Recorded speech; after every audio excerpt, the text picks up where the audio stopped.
2023 for South Carolina is all about a sense of urgency. You hear people say, like, the time is now, and I've even talked about year 3 being kind of a, okay, who are you year for South Carolina?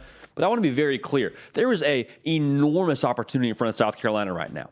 And the reason why there's a sense of urgency is because you got Spencer Rattler and Juice Wells back for another year at Columbia, or in Columbia, at South Carolina. You hear what I'm saying? You got two ballers, two cats that were a very big piece of you finishing the year how you did with 2 top 10 wins over Tennessee and Clemson, back for another go-around. And so with both those guys back, the feeling is, or the assumption is, that you have an opportunity to pick up where you left off a season ago. Juice Wells had well over 100 yards in both those games. They had big upsets against, and I say big upsets, not really big upsets for y'all in South Carolina, but for the rest of the country, it was a big upset. I mean, double-digit dogs in both those games. Spencer Rattler was a completely different player those last 2 games, and so the feeling is at South Carolina, okay, the light bulb is on for Spencer Rattler. The offense really clicked and looked like a different version of themselves than you saw for the majority of last season. So with both those guys back, you have the opportunity for the offense to roll, for South Carolina to capitalize on the momentum they created at the end of last year going into this coming season, because those guys were the edge for you last year. That was how you won those big games. I want to make this clear, though. Even with both those guys coming back and the production that they brought to that offense and the spark plug that they generated for South Carolina, there is still a feeling of having some balance that needs to be there. Have to be able to run the ball well, have to be able to stop the run. Allowed almost 200 yards a game last year, did South Carolina. You can't win in the SEC and play that kind of football. But going back to what I was saying, the sense of urgency is you got these guys on campus for one more season before they go to the NFL. Capitalize on this. Capitalize on having them there. That's kind of Captain Obvious here, but I think we need to start out this whole conversation with that. The sense of urgency starts with Spencer Rattler and Juice Wells back for another year to pick up where they left off last season. Now, I got some more thoughts on this, but make sure you're subscribed right here to the On3 YouTube channel. We talk college football every single day. We're on a podcast. I almost said we're on Hard Count. The Hard Count is on podcast on Spotify and on Apple. Wherever you get them, you can find us. And we're live tomorrow morning, 10 a.m. Central, 11 a.m. Eastern, talking impact teams. We're going to predict Tennessee's record. Anyway, make sure you're tuned in. It'll be a lot of fun. Make sure you're subscribed right here so you don't miss it. Also, follow me on Twitter. Follow me on Instagram at JDPakel. Okay, I think that the bigger subplot here is South Carolina's opportunity to capitalize on the momentum they've created on the recruiting trail. There's 2 pieces of this. One, Shane Beamer's that dude when it comes to recruiting. I mean, I've said this pretty much every single time we've talked about South Carolina on this program. If I had any more eligibility left, I'm running down on kickoff for Coach Beamer. Charismatic, cares about his players, has created a great culture, has allowed his roster to overachieve the last couple of years, according to Vegas. Like, South Carolina is right now trending like this, and Shane Beamer is an enormous part of that. So he's probably going to be around for a while, if I had to guess, and just is a player's coach, is someone you want to play for. That's the first piece of this. The other piece of this is all the buzz they generated from those 2 top 10 wins they had to end the season. Now for recruits that saw that, I promise you, nearly all of them did that are considering South Carolina, you're thinking, okay, come to South Carolina, and those 2 top 10 wins, man, that's just the tip of the iceberg. That's just the start of what we're going to do here at South Carolina. Come be a part of that. Get used to beating top 10 teams. Take it a step further. How about you become a top 10 team at South Carolina? How about that be where we're headed to if we're Shane Beamer and company? So that's the pitch you can make for these kids, and we've seen that pay dividends already in the 2024 cycle. According to the On3 industry team recruiting rankings, got the number 7 class at the time of us recording this. Number 7 class, the South Carolina Gamecocks. It's a big deal.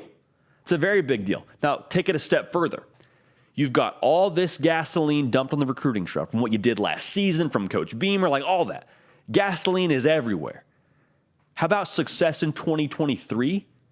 Lighting a match to that and just blowing this whole thing up. Think about it this way. If South Carolina were to beat a team like Georgia early in the year, I'm not predicting it. I'm just saying, what if it happens? Then what happens on the recruiting trail for South Carolina? Then how much buzz is there for Shane Beamer? How much ammunition is there to work with on the recruiting trail and for them to just even move further up those rankings? It's June. We've got such a long way to go till that first signing period, but you can't help but speculate just a little bit. If they have success like they had at the end of last year going into this coming season, throw Georgia out of it. Let's just say you go and win 9 games. The trajectory of this team, the pitch you can make to recruits, I think it would just light fire to the gasoline you've dumped all over the recruiting trail for Coach Beamer. And that's a big deal because we understand this now. Talent acquisition is the name of the game. You can do it through the portal. That's a big piece of it. A lot of schools do that effectively. But for South Carolina, to be able to recruit in the hotbed they're surrounded by in the Southeast region, like, okay, now, if you can recruit the top players, you can then compete for the top prizes rather in the college football landscape. Shouldn't overlook that. And the opportunity is in front of South Carolina. And a top 10 class, like the conversation changes about how we talk about South Carolina. And the one more thing I want to throw into this, with the way the SEC is shifting, there is going to be a reevaluation in my mind of what the SEC looks like. And what I mean by that is with Oklahoma and Texas coming into the league, there's always kind of a pecking order we have in our minds of what the SEC looks like. But when those two schools enter in, you want to be on the upswing because there's a lot of schools with the up arrow right now. LSU is one of those schools.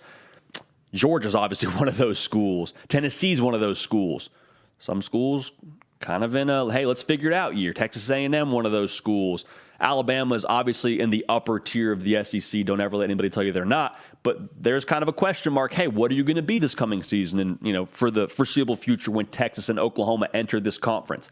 And so with more competitors in that space, it's very critical for South Carolina to operate from a position of power. Like, you want to be in the upper tier of the SEC when both those cats show up to the SEC. You want to be able to say, yeah, South Carolina is one of the brands in the SEC, and not just, they're trying to get back on track, still trying to figure it out. Like, no. That's year 1, year 2 stuff. Now in year 3, it is a, let's figure this out. Let's capitalize on all that we've been working towards. So when Texas and OU join the party, you're one of the haves, not one of the have-nots. So I want to make this very clear as we get out of here. There's a sense of urgency, for sure, but this is not make or break. And the reason why I say that is because direction, in my mind, when building a program, is more important than speed.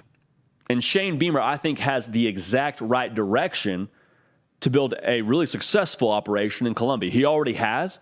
And so if they don't win 10 games this year, don't press the panic button. If they win less games than they did a season ago, don't press the panic button. You got the right guy calling the shots. And winning this year would obviously propel you for years to come, I think, on the recruiting trail. But even so, if it's not the year this year, that's okay. You would like it to be. I think the table is set for it to be for South Carolina to do some really exciting things and to have the season they want to have. But I just want to make sure we're all on the same page.